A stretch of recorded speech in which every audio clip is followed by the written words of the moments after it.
시청자 여러분 안녕하십니까? 지방자치 중점 소식을 전하고 더 나은 지방자치의 방향성을 제시하는 지방자치 1번지입니다. 탄소법이 19대 본회의에서 국회를 통과함에 따라 송하진 전북도지사가 기자회견을 열었습니다. 이 자리에서 송 도지사는 탄소 산업을 100년 먹거리로 키워나가겠다는 포부를 밝혔는데요. 유희강 기자의 보도입니다. 19대 국회 본회의 이전 전북도와 도내 3당 정치권이 협치 공조 체제를 가동하면서 탄소법이 우여곡절 끝에 국회를 통과했습니다. 이에 송하진 전라북도 도지사는 탄소법의 19대 국회 본회의 최종 통과와 관련한 기자회견을 열었습니다. 기자회견에서 송하진 전북도지사는 여당의 쟁점 법안과 엮이면서 본회의 상정 무산이 반복됐지만 도와 정치권, 유관단체의 완벽한 공조로 성과를 이끌어냈다며 탄소 산업을 전북뿐만 아니라 대한민국 미래 100년 먹거리로 키워나가겠다고 말했습니다.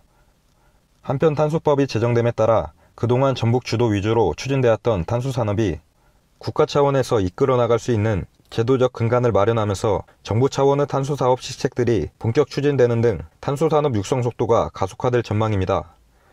국가가 탄소 산업 계획을 수립하도록 되어 있지 않습니까? 또는 연구소도 만들 수도 있게 계획을 다 넣어놨지 않습니까? 이런 부분들이 있기 때문에 탄소 산업에 대한 발전 계획에 어느 정도 가속도가 붙을 것이다. 이와 함께 정부는 민간 부문의 탄소 소재 융복합 기술 개발 활성화를 비롯한 개발 투자 확대 유도를 위해 각종 지원 시책을 마련할 계획이며 경비를 지원하는 규정이 탄소법에 포함됨에 따라 민간에서 R&D와 투자를 본격적으로 진행할 수 있는 근거를 마련하게 됐습니다. 전북도청에서 KLN 유희강입니다. 탄소법의 통과로 전북 탄소산업은 순풍을 맞았습니다. 탄소산업은 무엇이고 어떤 산업들이 수혜를 받을 수 있을지 김지혜 아나운서가 알아봤습니다. 탄소법이란 전라북도 지역의 탄소밸리를 조성해 탄소산업의 메카로 도약할 수 있도록 물적 지원을 하는 법안입니다. 광주의 아시아 문화도시를 조성하는 아시아 문화도시 조성사업특별법과 같은 성격의 호남 지역 발전 지원법인데요. 이 탄소법의 통과로 전라북도는 초고강도 탄소섬유 개발 사업에 탄력을 받을 전망입니다. 탄소섬유란 탄소 함유량이 92% 이상인 무기섬유를 말합니다. 탄소섬유는 철과 비교했을 때 4분의 1 수준으로 가벼우면서도 10배 이상 높은 강도, 7배 이상 높은 탄성을 지닙니다. 그래서 탄소섬유의 쓰임새도 무궁무진한데요. 보시는 바와 같이 건축, 자동차, 우주항공 등 다양한 산업 전반은 물론 부식되지 않고 생체 적합성이 뛰어난 특성으로 인해 인공뼈, 의족 등 의료 분야에서도 연구가 진행되고 있습니다. 전라북도 정읍시가 취약지역의 생활 여건을 개선하기 위해 새뜰 마을 사업을 추진하는데요. 김성지 기자의 보도입니다. 전라북도 정읍시 산해면 평사리 일대 취약지역 생활 여건을 개선하기 위한 새뜰마을 사업이 19일 기공식을 갖고 본격적인 공사에 들어갔습니다. 산해면 평사리는 지난 2011년 태풍 모이파의 영향으로 척곡재가 붕괴되는 등 큰 피해가 발생한 데다 노후 담장 방치로 인한 붕괴 위험이 상존하는 등 주거 환경 개선 사업이 절실히 요구돼 왔습니다. 이에 따라 추진되는 평사지구 새뜰마을 사업은 오는 2017년 12월 준공 예정으로 국비 29억 원을 포함해 모두 40억 원이 투입됩니다. 이번 사업은 주택 정비, 경관시설과 기반시설 정비, 공공이용 시설 조성 및 주민의 역량 강화를 위한 소프트웨어 사업 등이 추진됩니다. KLN 김성지입니다. 전북 김제시 농업기술센터가 과수원에 큰 피해를 주는 해충인 갈색날개 매미충 완정 박멸에 총력을 쏟고 있습니다. 매미충의 부화 시기가 지난해보다 4일 빠르게 확인됨에 따라 방제를 서두르고 있는데요. 김승근 기자의 보도입니다. 전라북도 김제시가 해충 피해로 인한 과수원 농가 피해를 막기 위해 총력을 기울이고 있습니다. 이는 최근 새로 유입된 갈색날개 매미충으로 인해 김제 인근 과수원과 산림 녹지에 상당한 피해를 입히고 있습니다. 갈색날개 매미충은 5월 초순에 부화하기 시작해 7월 중순까지 나무의 수액을 흡수해 나무의 품질과 과실의 상품성을 저해할 뿐만 아니라 가지 속에 산란해 유충이 자라게 되면서 나무를 고사시켜 많은 피해를 입히는 해충입니다. 이에 따라 김제시는 관내 과수 동부 지역에 300헥타르에 달하는 방제 약재를 공급하고 이후에도 공원 녹지과와 공동으로 박멸 작업에 나설 예정입니다. 지구온난화로 인해 돌발 해충의 발생이 증가하고 있어 방제를 소홀히 할 경우 피해가 우려되고 있습니다. 특히 갈색 날개 매미충은 감, 복숭아, 블루베리 등의 나무 수액을 빨아먹어 가지를 말라 죽게 하고 배설물들이 과일이나 잎에 붙어 그을음병을 유발하는 등 각별한 주의가 필요합니다. 앞으로도 김제시에서는 방제 약재를 과수농가에 공급하여 갈색 날개 매미충 방제에 최선을 다하겠습니다. 또한 많은 농가들이 갈색 날개 매미충을 해충으로 인식하지 못하는 경우가 많아 방제를 소홀히 할 경우 큰 피해를 줄 수 있어 많은 관심과 점검이 필요한 상황입니다. Kren 김승균입니다. 최저임금제를 보완해 노동자가 실질적인 생활을 할 수 있도록 책정한 임금을 생활임금제라고 하는데요.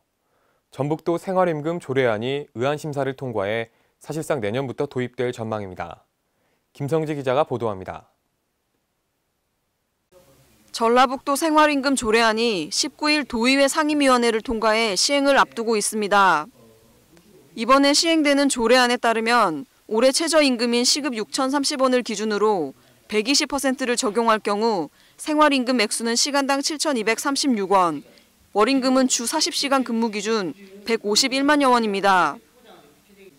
조례는 생활임금 대상, 생활임금의 결정, 생활임금 장려, 생활임금 심의위원회 설치 등 총 12개 조항으로 이뤄졌으며 적용 대상은 전북도와 도출자 출연기관 소속 기간제와 공무직 직원입니다. 이에 따라 전북도청 소속 전체 기간제 공무직 중에서 820여 명이 생활임금 혜택을 받을 수 있을 것으로 추산됩니다. Kren 김성지입니다. 최근 남원 장애인 폭행 사건으로 전국이 떠들썩하면서 장애인 복지를 위한 시급한 대책 마련이 거론되고 있는데요. 오늘 전라북도 전주시에서는 정신장애인들에게 희망 메시지를 전하는 축제가 열렸습니다. 제18회 전북 정신장애인 신명희 축제, 유희강 기자가 다녀왔습니다. 전라북도 정신장애인 신명희 축제가 20일 전주 화산체육관에서 열렸습니다.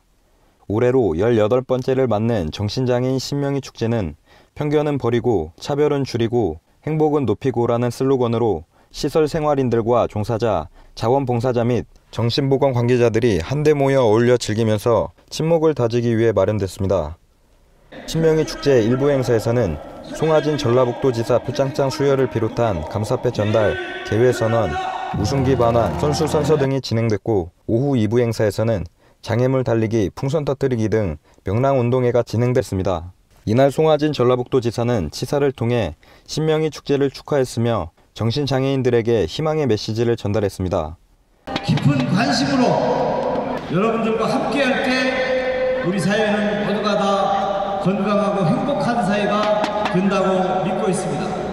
우리 전라북도에서도 우리 정신장애인들의 복지와 재활을 위해서 앞으로 많은 관심과 노력을 기울여 나갈 것입니다. 한편 행사장 앞에는 정신장애인들의 생활 모습이 담긴 사진 전시와 함께 손수 만든 희망이 담긴 작품들이 전시됐습니다. 전주 화산체육관에서 Kren 유희강입니다. 6,000년의 맥주 역사를 한눈에 볼 수 있는 전시회가 열립니다. 오는 21일부터 완주군 대한민국 솔테마 박물관에서 감상하실 수 있는데요. 김성지 기자의 보도입니다. 전라북도 완주군 대한민국 술테마 박물관에서 6,000년의 문화를 담은 술, 맥주의 역사를 한눈에 감상할 수 있는 기획전이 21일부터 7월 31일까지 열립니다. 이번 전시는 대한민국 술테마 박물관의 4번째 기획 전시로 맥주를 주제로 맥주의 역사, 재료, 광고, 세계적인 맥주 등 다양한 기법의 전시를 감상할 수 있습니다. 또한 맥주의 탄생과 발달, 맥주 양조에 반드시 필요한 메가와 홉, 마시는 맥주에 따라 쓰임이 다른 12가지 종류의 잔 등 맥주에 대한 다양한 정보도 접할 수 있습니다. Kren 김성지입니다. 이상으로 지방자치 1번지를 마칩니다. 시청해주신 여러분 고맙습니다.